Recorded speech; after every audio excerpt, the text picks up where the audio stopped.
Assalamu alaikum. I hope class you all are fine. We are doing our topic, chapter number 1, Earth from the geography portion. In our last lecture, we have seen the introduction of this chapter. Now we will move forward and see our first topic, layers of Earth. But before reading, let's watch a video to understand this topic in a better way. So let's continue.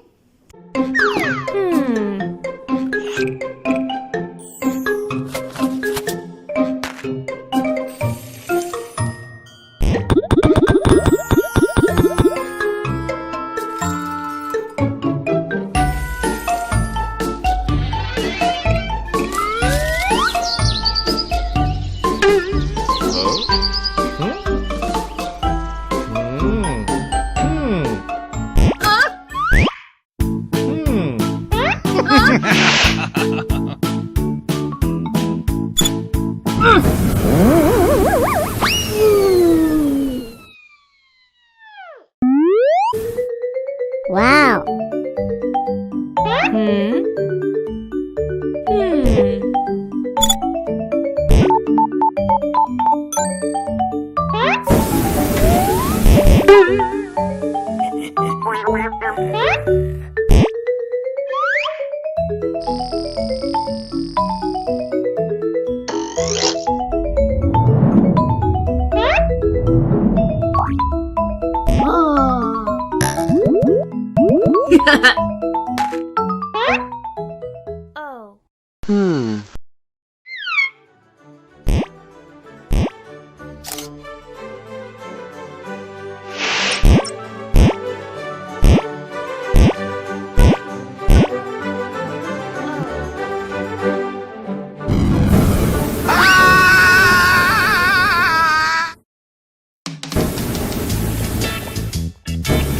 Oh. Ah.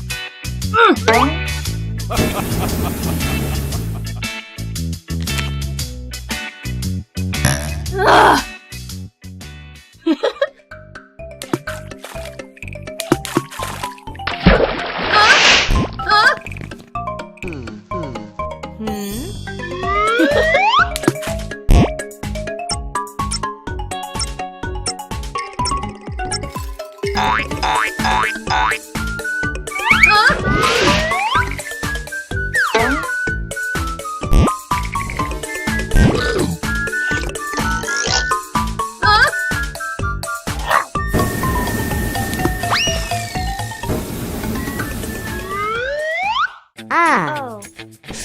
Oh.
So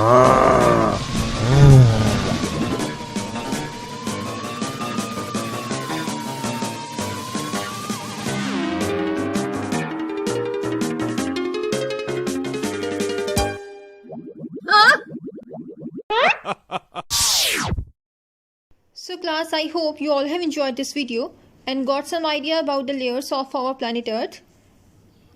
So now we will see this topic in detail from the book, reading page number 7. Our chapter name is The Earth. So open your books and see our topic. The Earth is estimated to be at least 4.5 billion years old. Underline this line कि हमारा अर्थ कितने साल पुराना है? 4.5 billion years old. Many geologists believe that it began as a mass made of hot gases. With the passage of time, the gases cooled.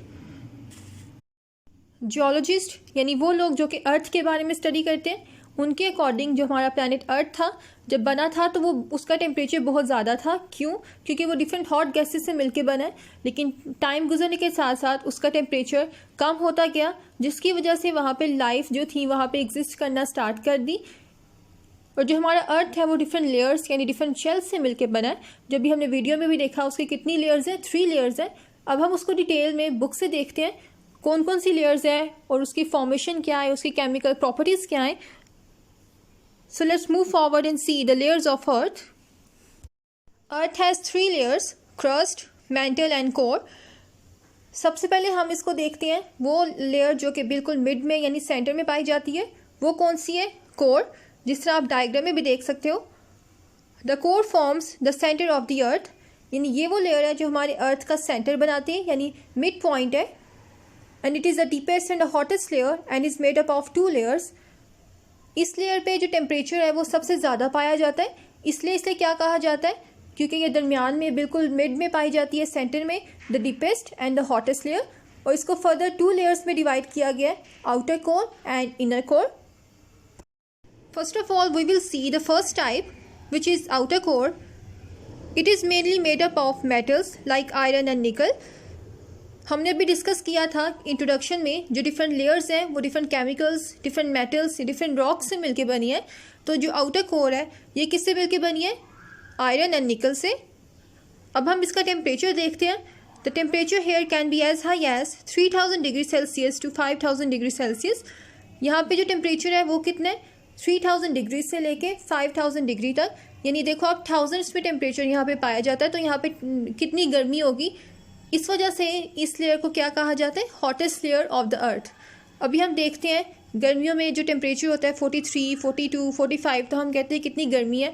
तो यहाँ पे सोचो जो टेम्परेचर है वो थाउजेंड्स में पाया जाता है, तो वहाँ पे कितनी गर्मी होगी कि वहाँ पे एग्जिस्ट जो लाइफ है वहाँ पे एग्जिस्ट करना कितना मुश्किल होगा.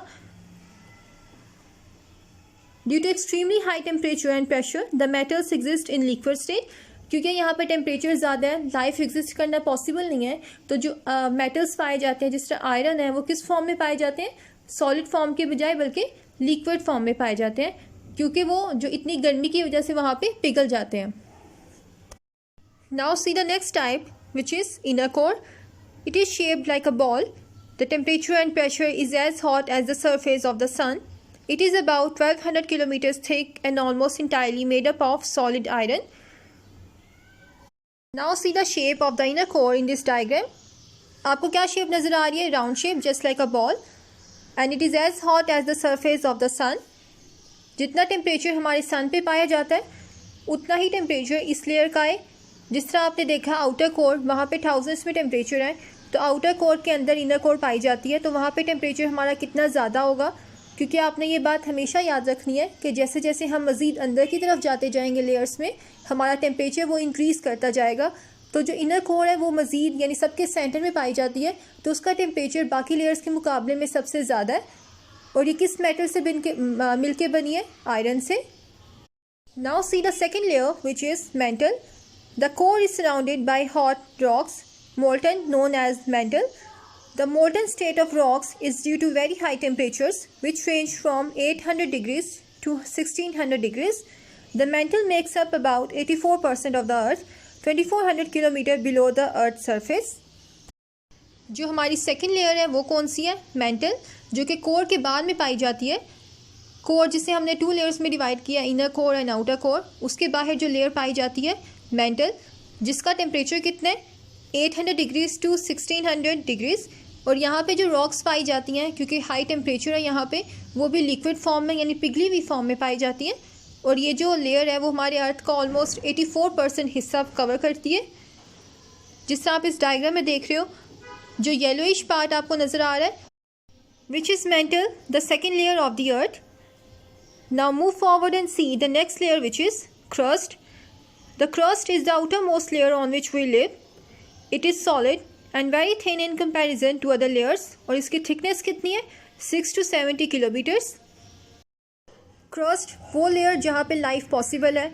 जिस तरह आप इस डायग्राम में देखो, जो आपको सबसे ऊपर वाली जो लेयर है, जो बाकी लेयर्स के बाहर यानी ऊपर पाई जाती है, जो सबसे थिन है, जो ग्रीन एंड ब्लू पार्ट आपको नज़र आ रहा है, जो कि रिप्रेजेंट किसे करता है, ग्रीन पार्ट हमारे लैंड को, हमारे कॉन्टिनेंट्स को, और जो ब्लू पार्ट है वो हमारे वाटर को शो करता है, जिसे हम कहते हैं क्रस्ट, जहाँ पे हम लोग रहते हैं, जहाँ पे डिफरेंट लैंड फॉर्म्स हैं, माउंटेन्स हैं, हिल्स हैं, वाटर है, डिफरेंट प्लांट्स, एनिमल्स, सारा कुछ कहाँ पे पाया जाता है, इस लेयर यानी क्रस्ट पे। और ये बाकी लेयर्स के मुकाबले में इसका टेम्परेचर भी और इसकी थिकनेस भी कम है, क्योंकि अभी हमने डिस्कस किया कि जैसे जैसे हम बाहर की तरफ मूव करेंगे, हमारा टेम्परेचर और हमारी थिकनेस कम होती जाएगी। और यही एक रीज़न है कि क्रस्ट पे लाइफ पॉसिबल है, क्योंकि टेम्परेचर यहाँ पे कम है। Okay class, so these were the layers of earth. I hope you all have understood this topic. So now what you need to do is to read this topic from the book. We will see our next topic in our next lecture. Till then, Allah Hafiz.